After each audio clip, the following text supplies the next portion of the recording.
have 5 company-owned branches and 5 satellite branches. Manufacture our own garments. We also design it. We have clothes for ladies, men, children. We focus on fashion trends in European and American trends. Our local target markets are distributors and end consumers to the B2B market. We have 7 branches in Luzon, and last year we had 3 satellite branches established in Visayas, Mindanao. In 2010, we're expecting 131 million a year. The net income is about 29%. It's around 19 million. The investor will get 5.7 in the first year. Then at the second year, it's around 9 million.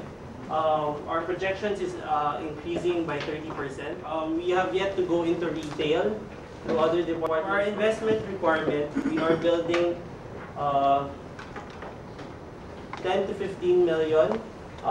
For these, we will use it for advertising, to build inventory stock level, expand sales and marketing.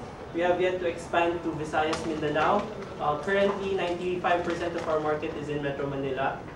Then, payback is approximately less than 2 years. Percentage equity is 30%, then buyback for exit strategy is 3 to 4 years.